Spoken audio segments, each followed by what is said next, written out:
Hi viewers, welcome to our channel. ప్రస్తుతం మనతో పాటు ప్రముఖ పొలిటికల్ అనలిస్ట్ మంది రామారావు గారు వారితో ఒకసారి మాట్లాడదాం. సార్ నమస్కారం. సార్ నమస్తే బాబు. సార్, జగన్మోహన్ రెడ్డి గారికి చంద్రబాబు నాయుడు గారు షాక్ ఇచ్చేశారు. కొన్ని ఫైల్స్ అన్నింటినీ కూడా సీజ్ చేస్తున్నారంట, సిఐడి ని కూడా రంగంలోకి దించబోతున్నారంటూ వార్తలు అయితే ప్రచారంలో ఉన్నాయి. సార్, మరి ఇంతకు ఏం జరిగింది? ఏ ఫైల్స్ ని ఆయన సీజ్ చేయబోతున్నారు? సిఐడిని ఎందుకు రంగంలోకి దించబోతున్నారు? మరి జగన్మోహన్ రెడ్డి గారు అరెస్ట్ అయ్యే అవకాశం ఏమన్నా కనిపిస్తుంది అంటారా సార్? ఇక్కడ మన చంద్రబాబు నాయుడు గారి తాలూకు వార్నింగ్ ఎలాగుందో పోలీసు వాళ్ళ సైరన్ లాగా ఉంది.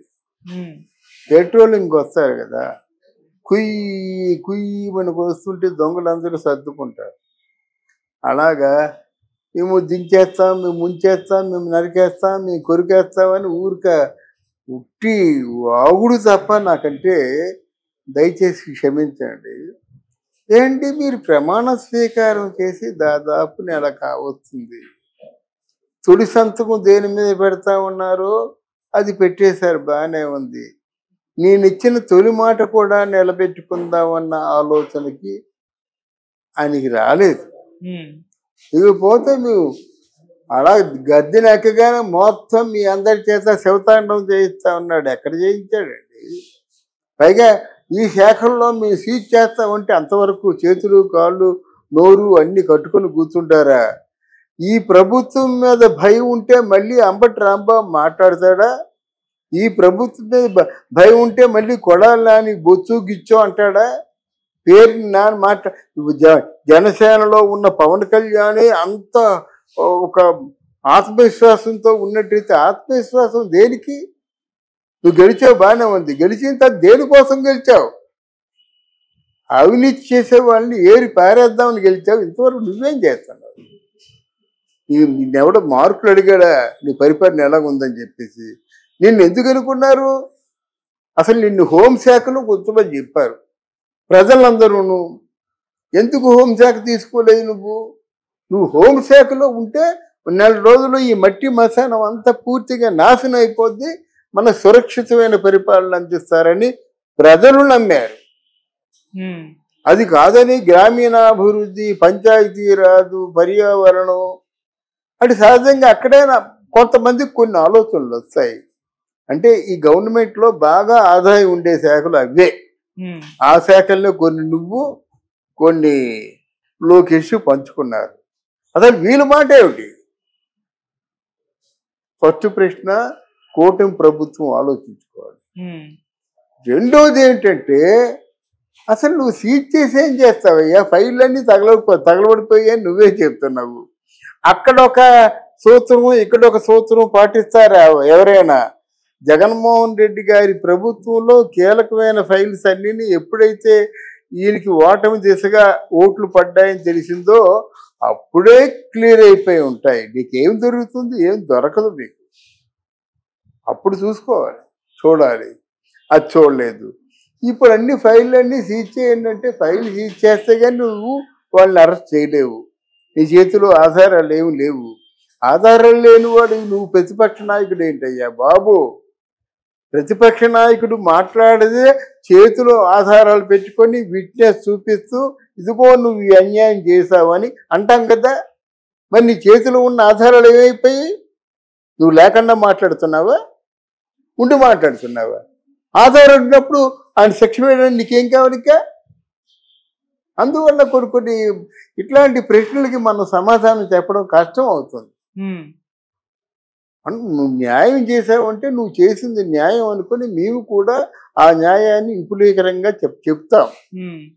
అంతేగాని నువ్వు చేసిందంతా నువ్వేదో ప్లాన్లు చేస్తున్నా. నువ్వు పర్వాలేదు అనుకుంటుండే అసలు రావణాసురుడు 10 తలకాయలు పోయినాయి. 10 ఉన్నాయి కదా, వాడు పోయింది అనుకున్నాడట. అలా మొత్తం 10 పోయినాయి అన్నమాట. ఎందుకు పర్వాలేదు అనుకున్నాడు కాబట్టి. అలాగా నువ్వు ఉన్నావు. నువ్వు ఉండి ఇది కాదు ఈ నెల అయిపోయిందో చూసుకుందాం అనుకుంటే మొత్తం ఆ జగన్మోహన్ రెడ్డి చెప్పినట్టుగా కళ్ళు మూసుకుంటే 5 సంవత్సరాలు గడిచిపోతాయి. ఒకవేళ నువ్వు ఇలాగే పరిపాలన కొనసాగిస్తే జగన్మోహన్ రెడ్డి తప్పకుండా వస్తారు. మళ్ళీ కొత్తగా చెప్తున్నాను నేను, ఇటువంటి నిస్సహాయ అంటే దయనీయ పరిపాలన చేసినట్టయితే నువ్వు ఎవరి మీద కూడా యాక్షన్లు తీసుకోకుండా గౌతమ బుద్ధుడు శ్రీరామచంద్రుడు అనిపించుకున్నట్టయితే మీరెందుకండి ప్రజలకి ఒక నక్సలైట్ ఎందుకు సక్సెస్ అవుతున్నాడు, ఒక గజ దొంగ ఎందుకు సక్సెస్ అవుతున్నాడు చెప్పగలరా? వాడు గజ దొంగ అయినప్పటికి కూడా వాడు గొప్పోళ్ళు కొడుతున్నాడు, పేదోళ్ళకి పెడుతున్నాడు. సింపుల్ సూత్రం. మీరు అలాగే చేయండి, అవినీతి పనులు కొట్టండి. 4,000 ఎకరాలు కబ్జా చేసిన పెద్దిరెడ్డి రామచంద్రారెడ్డి నుంచి ఎన్ని వేల కోట్లు ఆదా చేయొచ్చండి, ఎన్ని పనులు పనిచేస్తుంది. ఎవడి తక్కువ వస్తుంది? అక్రమంగా సంపాదించిన ఆస్తులన్నీ కూడా వేలం వేయండి. ఆ డబ్బుతో ప్రభుత్వానికి నడపండి, మరిన్ని మంచి పనులు చేయండి. మేము కారు కదపం, ఏసీ రూముల్లో కూర్చుంటాం, మాకు అందరూ వస్తారు, వార్తలు వినిపిస్తుంటాయి. మీ ఆ పని మీద ఉన్నామంటే ఆ పని మీద 50 రూపాయలు అయిపోయింది. అవతల పక్క మీరు చేసిందంతా అన్యాయం, మీరంతా అవినీతిమయం చేసేస్తున్నారు, మీరు అన్యాయంగా మా మీద నిందలేస్తున్నారు అని వాళ్ళు అంటున్నారు.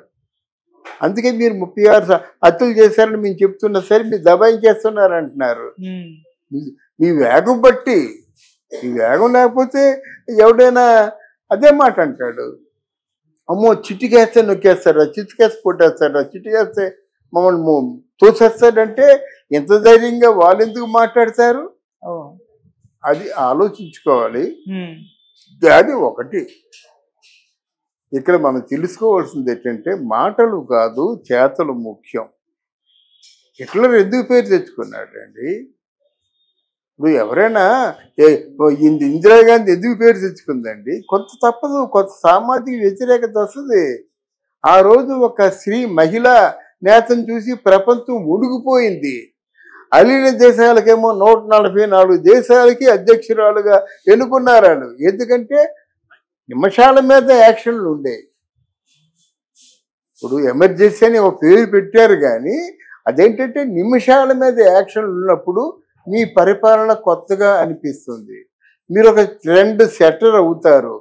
అన్నిట్లోనూ కూడా పవన్ కళ్యాణ్ ట్రెండ్ సెట్టింగ్ చేసిన వాడు పరిపాలనలో కూడా చేస్తారని ఆయన తాలూకు అభిమానులు ఆలోచిస్తారు కదండి. అంతే కదా. ఇంతవరకు ఓ సోది పరిపాలన ఎవరికి కావాలండి? ఇప్పుడు చూడండి, తప్పు చేసేవాడికి గుండెల్లో రైలు పరిగెత్తాలి. ఎవరినైనా మర్డర్ చేశాడంటే మంతే వెంట వేసేయండి, మీరు పట్టుకొని. అత్యాచారం చేసేవాడు వేసేయండి. అలా కాకుండా మీనమేషాలు లెక్క పెడుతూను ఇదిగో నేను ఎక్సైజ్ వాళ్ళందరినీ కూడా ఫైల్స్ సీజ్ చేయమని చెప్పాను, ఎస్ఐ శాఖ వాళ్ళని సహకరించమని కోరాను. సహకరించడమా? జీతాలు ఇవ్వడం లేదు, పుణ్యాన్ని బంద్ చేస్తున్నారా? ఆర్డర్ జారీ చేయలేరు. సంబంధిత మంత్రి ఎలాగా సహకరించమని కోరాలి, కానీ ముఖ్యమంత్రి ఎందుకు? Entire accountability of chief minister.